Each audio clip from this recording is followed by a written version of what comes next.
Hey everybody, it is You Had to Ask, the show where I answer your questions. And this week, my first question comes from Christy Winters, who says, "Hey Steve, if you were asked to develop a film to counter anti-atheist films like God Is Not Dead from an atheist viewpoint, what ideas would you pitch?" Well, that would be a little tricky because I wouldn't want such a film to feel didactic. I wouldn't want to make pro-atheist propaganda or anti-religious propaganda. I don't know. After I read Christopher Hitchens' autobiography a few years ago, I thought portions of that would make an awesome movie. Not the whole thing. I wouldn't want to do like a biopic where it starts like when he was a kid and takes all the way through to his death. I would want to focus on a particular episode of his life.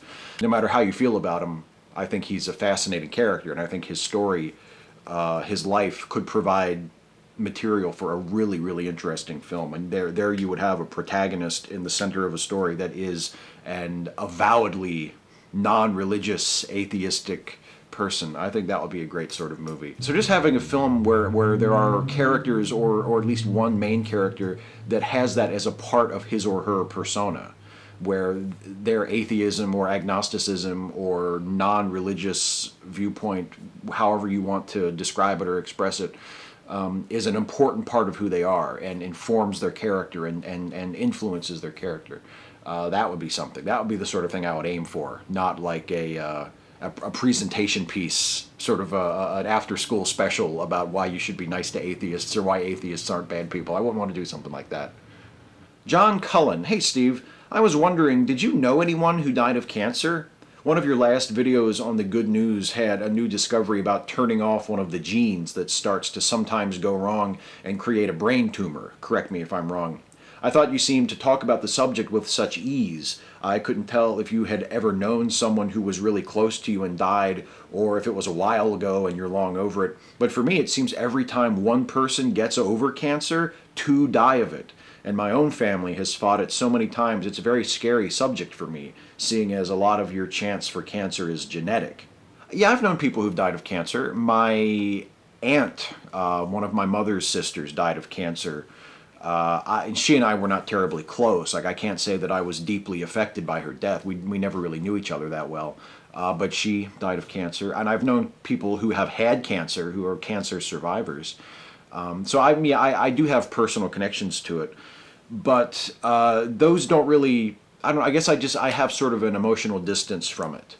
You know, when I think about cancer, I don't think about, oh, that thing that killed my aunt, or oh, that thing that, nearly killed my friends or whatever. I have more of a removal from it. And it's, my grandfather, Pap, who I've spoken about in a few videos, he didn't die of cancer, but he died of emphysema that was brought about as a result of many, many years of smoking. And while I do have feelings about smoking, and I do think it's a bad thing that people shouldn't do, and I do have very strong feelings about tobacco companies and the way they try to market their products and the way they try to get out of having to be responsible for selling a deadly substance to people that they know is addictive and they know leads to serious health problems and death. I have very strong, kind of angry, emotional feelings about that. But it's not on a personal level. It's not a feeling of personal, like, oh, this is so wrong because it hurt someone I love. It's more a sense of like moral outrage. And I'm not sure why I am like that. I don't really see it in personal terms. So it's not so much that I've never known anyone who's died of cancer, or I've, I had those feelings and I kind of got over it. I just don't see the illness that way for whatever reason. It's just the way my brain works, I guess. I'm just a cold-hearted son of a bitch. Ramses the Stone. "Steve, I have a question concerning American and European culture and their differences. I've been to the US a few times, and I've noticed that people over there usually don't travel a lot, at least not overseas. This comes mostly from having to save tons of money for healthcare, retirement, and their children's college education. I have the impression that most of Americans' supposed ignorance toward the rest of the world derives from that. Do you think Christian Americans, whose faith relies mostly on the moral argument, would change their attitudes if they'd see how well the pretty much atheistic and secular countries of Germany and France, as examples, are doing? I don't think it would hurt, but I don't necessarily think it would help as much right away. Now, if we could normalize that kind of travel, if Americans, and I think you actually, I think you're right in many cases, in most cases, it is a financial burden.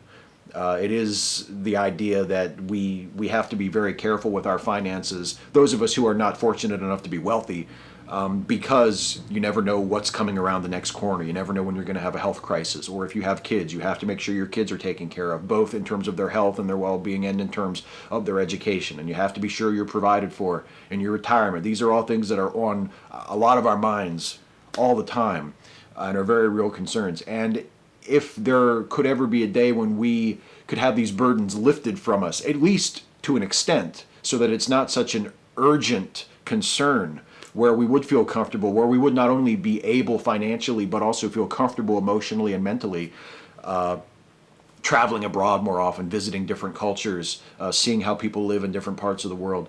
If that could ever become a normal thing for a large portion of Americans, especially sort of middle class or lower class Americans, I think in the long run it would be a good thing. I think in the long run it would change those attitudes. But as far as people who are alive right now today, the current generation of people, I don't know. I think the effect would be limited. But at the same time, I do not think it would hurt at all. And I would love to give it a shot. Piker Eyes. Hey Steve, I've talked with numerous people who identify as either conservative or libertarian on the topic of the Civil War. I've yet to encounter one that doesn't attempt to claim that the Civil War was fought over states' rights and not slavery. Are they being a bit of a revisionist when it comes to the history of the Civil War, in your opinion? Also, whenever I see someone flying the Confederate flag, I can't help but think they are racist. I know I shouldn't jump to such conclusions, but honestly, how could anyone not? I think it is revisionist in the sense that I don't think that's why the Civil War was actually fought. But it's not a new idea. It's a revision that was introduced very, very early. Apologists of the Confederacy have been saying states' rights since the war was still being fought. And that argument came into very strong use, very great prominence shortly after the war was over.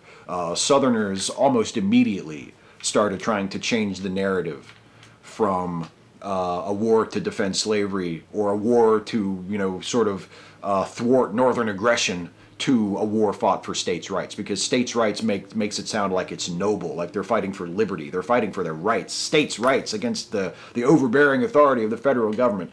So it's not a new idea at all. So it's not revisionist in that sense, but it is revisionist in the sense that I don't think that's what the war was fought for. I don't think that's what most people who were fighting the Civil War on the Southern side thought they were fighting for.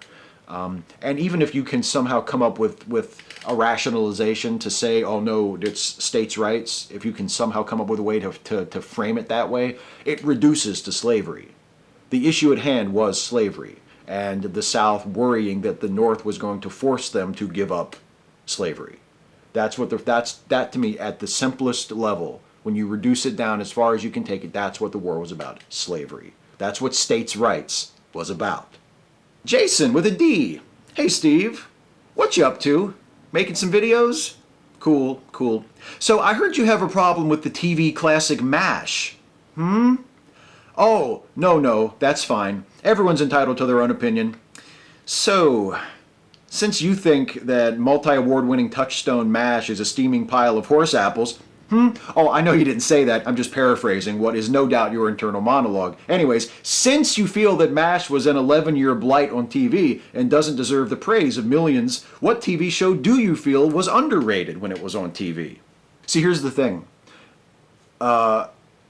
You're talking about MASH, which was a highly rated show, beloved by many to this day, a critical smash, winner of tons and tons of awards, just an undisputed classic of the form, no matter how I may feel personally about it. So it's going to sound really strange when I answer your question and say that instead of that show, I would rather watch a show like Perfect Strangers, which is such an awful show, but has always appealed to me in some very basic way that I can't really explain or even justify. All I know is I've tried to watch MASH many, many times. Like I feel as though I have given it a chance. And you and I even talked about this a few days ago in a personal conversation.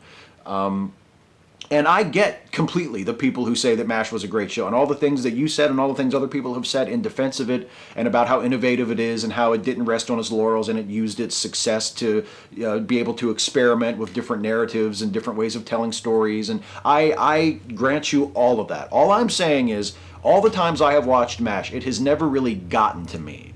It's never really made me feel like, oh, I have to watch more of this. And for some reason that I can't explain and that I'm not going to really try all that hard to defend because I'm not sure it is defensible, I could watch Perfect Strangers all day. I could literally sit in front of the television and watch nothing but Perfect Strangers all day and be completely happy. And I can't say that about MASH. Paul Ross Fletcher. Hey Steve, this is a serious question, so it won't upset me if you don't answer it. I was molested when I was 7 by my best friend at the time, who was an older boy. Because of what society generally believed about this topic, there was fear that I would grow up to either become a child molester or homosexual myself. As I grew up and reached my teens, it would turn out that I'm bisexual. My first 2 male crushes were Freddie Mercury and Michael Jackson, so a man who died of AIDS and a man who was accused of being a pedophile. Ain't that a bitch? Well, I am now comfortable with my sexuality. I still sometimes wonder if I am this way because I was molested as a child. What do you think? I'm not a psychologist. I'm not a psychiatrist. I don't know what, if any, impact that experience when you were 7 had on the development of your sexuality and your sexual orientation. I don't know. I mean, I don't think it's that far-fetched to think that it maybe was a formative experience, but I don't know. But to me, the important part is, at the end of your question, when you say you're now comfortable with your sexuality, you're comfortable with who you are. So whether or not you are this way because of your molestation experience or not, you're happy with who you are. And I think you recognize, at least from the sound of your question, that there's nothing wrong with the way you are, that the way you are is okay. And I mean, at least as far as Freddie Mercury goes, I think you've got good taste. I mean, Michael kind of went off the rails there toward the end, but Freddie Mercury, you can't beat that, you know? So I mean, you're okay with who you are. There's nothing wrong with who you are or what orientation you are, or whatever. So it's almost, I mean, I don't want to be glib about it because obviously it means something to you, but to me, it's not really that relevant of a question. You are who you are. How you are is fine. How you are is good. So you're okay. So it's just sort of pointless to wonder whether you are the way you are because of a particular experience or not. I mean, I don't know. And really, I don't care. Harry Ray, my wife is an English teacher, and the other day she declared that no film needs to be longer than 90 minutes. Thoughts? I think your wife is onto something. I wouldn't go so far as to make that an absolute inviolable principle, but I do think that the aim of a filmmaker and the aim of an editor should be to make a movie as short as possible, as short as necessary, I should say, not to make it longer and put more stuff in that doesn't need to be there. I think there are lots of movies, especially the big sort of Hollywood blockbuster tentpole movies, like the big superhero movies, or like Transformers, or big, CGI crowd-pleasing action movies that are just way too long. I cannot think of a single reason why a Transformers movie needs to be over 2 hours long, but I'm pretty sure they've all been over 2 hours long. I'm not sure why every single superhero movie has to be like 2.5 hours long now. I mean, some of them maybe. I'm a fan of making a long movie if you need that long to tell your story. Some of my favorite films have been super long movies. I mean, God, The Godfather 2 is just fucking endless, but it's brilliant. It's an amazing movie. But there's no reason why everything needs to be so long. And to me, the goal should be to make a movie that is exactly as long as it needs to be. And if half your movie is like fight scenes and CGI action stuff, you can't tell me that you can't lose most of that and trim your movie down to a nice, tight, 90 minutes or so. I think 90 minutes is actually a great length for a movie. I wouldn't want to say that no movie ever needs to be longer than that, but I think that is an awesome goal. JJ Talks. Question I've been thinking about a lot recently. I've always kind of supported the idea of men not being allowed into women's abuse shelters, as that could make a lot of the people there uncomfortable, and having a separate shelter for male abuse victims where females weren't allowed. However, on further thinking, this operates under the assumption that all women are domestically abused by men and all men are domestically abused by women, ignoring homosexual relationship abuse. It also doesn't take into consideration trans, non-binary people. How do you think these shelters should be organized in regards to gender and or making victims comfortable? Well, I think that you've hit on two problems that I perceive with the whole abuse shelter thing. The first problem is the shelters, all abuse shelters need to be organized according to the desires and the needs of the victims, not according to how the benefactors of the shelters or the people who run the shelters think the victims should be treated. It should be, what do the people who we are wanting to come here actually need? The other problem is there aren't nearly enough places to go. There should be more than enough shelters operating under different modes of operation, with different rules, with different philosophies, with different attitudes, so that no matter what your situation, there is a place where you can go. And I don't think that's the situation right now. I think it makes sense just for practical purposes to have women's abuse shelters where men aren't allowed. And I think, again, just for practical purposes, it would make sense to have men's abuse shelters where women aren't allowed, just because purely based on statistics and just numbers of people, I think those two categories would probably be the biggest categories. Therefore, those shelters would be able to help the most people.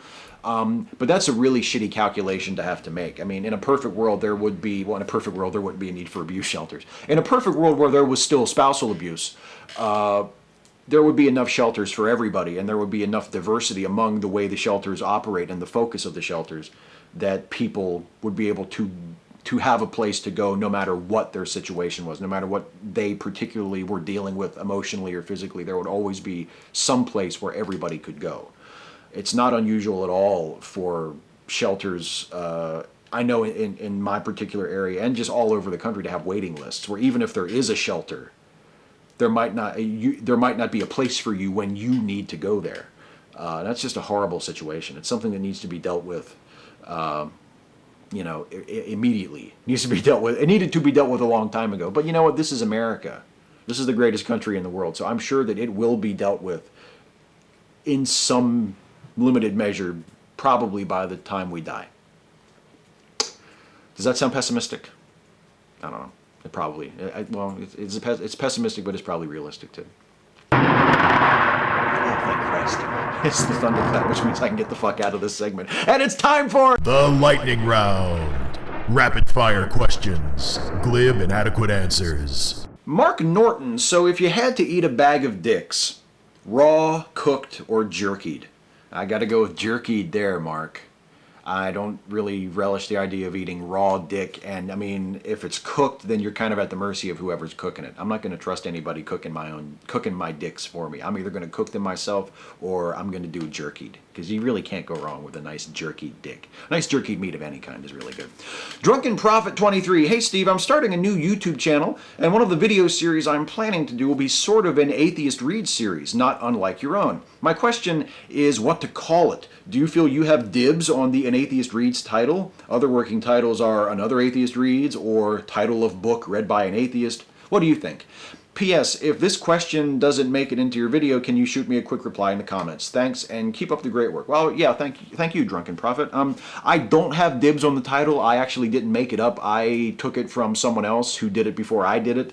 But I mean, I'm already doing it. I don't know if you would be comfortable with perhaps there being some confusion between me doing it and you doing it with the same title. Also, I'm pretty sure Christy Winters does a series called Another Atheist Reads already, so that could cause some confusion as well.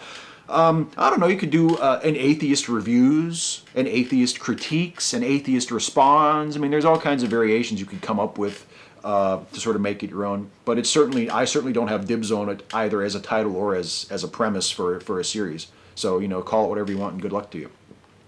Old Comic 1. I'm an atheist too, as you know, but if God existed and he came to you, what 3 questions would you ask him? Where did you come from? What can you do? And how do you do it? Those would be the 3 questions I would ask God, because those to me are the 3, and those are the 3 questions that religions very rarely answer. And that would be what I was would be the most curious about. Kiovar, hey Steve, do you ever save questions for later you had to ask videos, or are all of the ones you answer from the week before? Good question, good format question. All of the questions are from the week before. I don't save questions from previous week's videos. All of the questions I'm answering today in this video are from last week's You Had to Ask video, and that's how it works. It's always from the previous video in the series. Terry James, why do you think Hitler and Nazis have become the ultimate symbol of evil more so than even Stalin and Mao?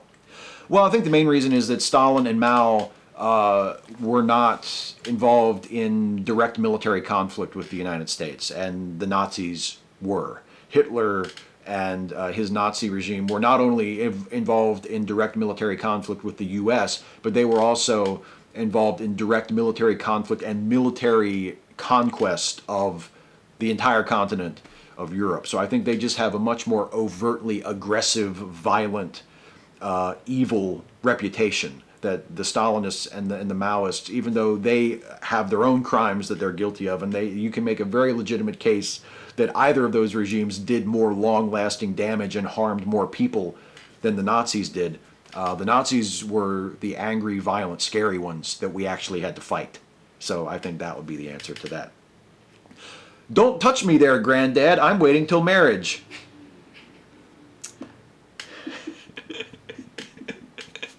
I love these creative usernames.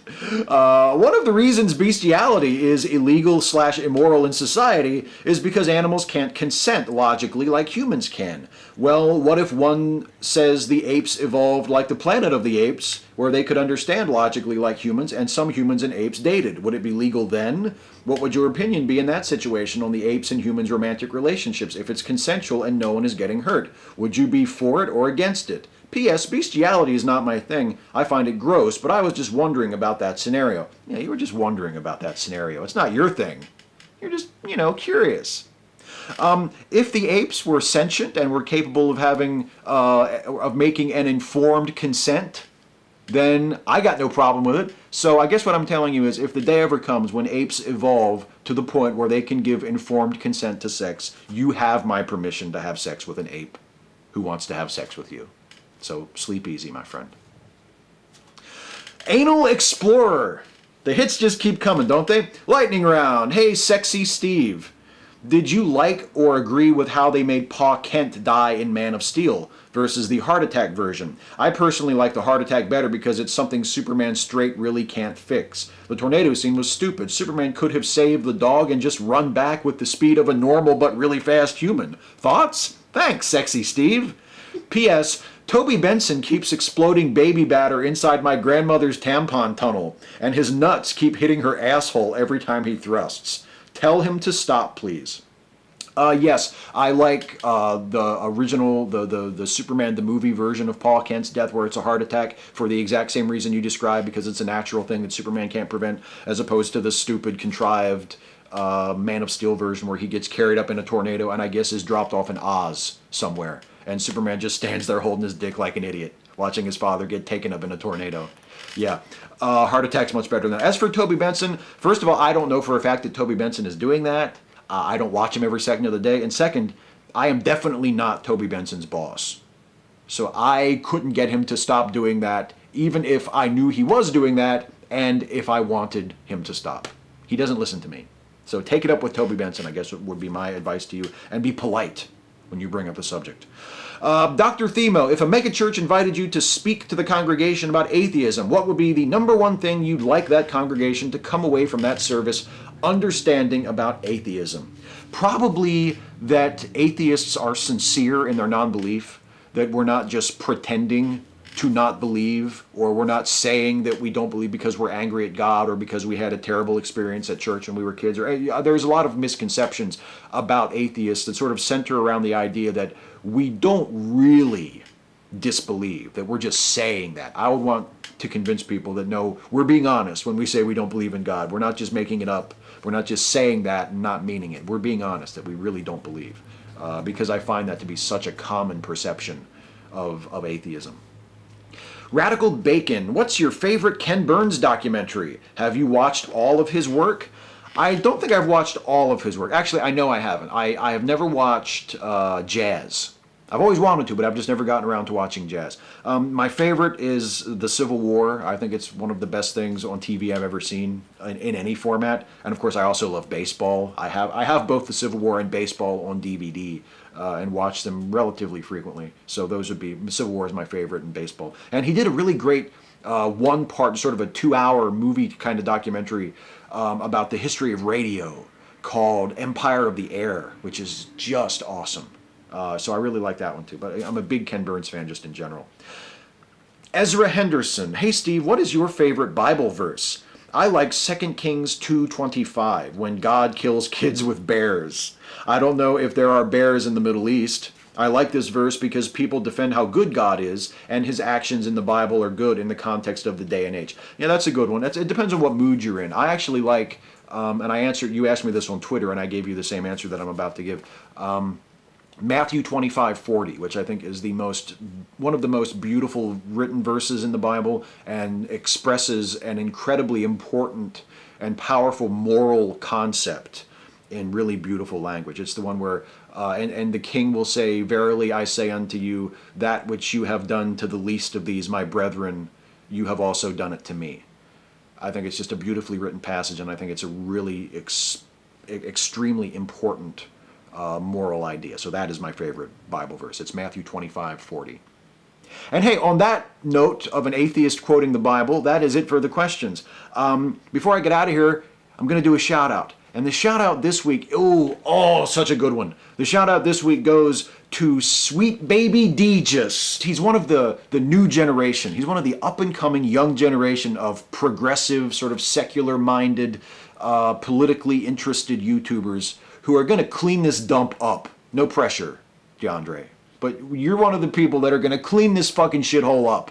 Because he makes videos about politics, about social commentary, about culture, and he's not only is he great just in his own right, just with his presentation and his thoughts, and just really smart, and a great voice to listen to, both in terms of his actual voice and also in terms of what he's saying.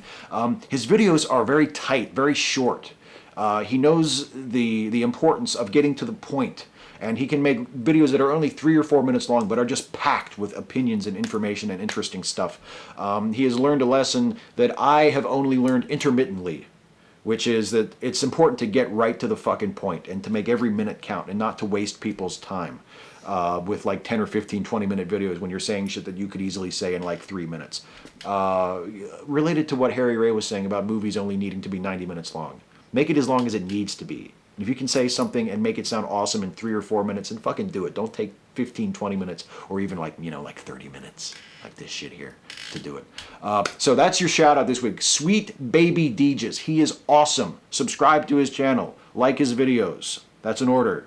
No, you don't have to like him if you don't want to, but I really like him, and I would like to think that some of you would too. So there's your shout out. That's it for me, everybody. I'm out of here. Please leave a comment on this video. Ask me your question for next time. Ask me anything about anything. Nothing is too serious. Nothing is too silly. I can't do this without you, because for me to answer, you have to ask. So leave a question for next time. Thank you for watching, and take care, everybody.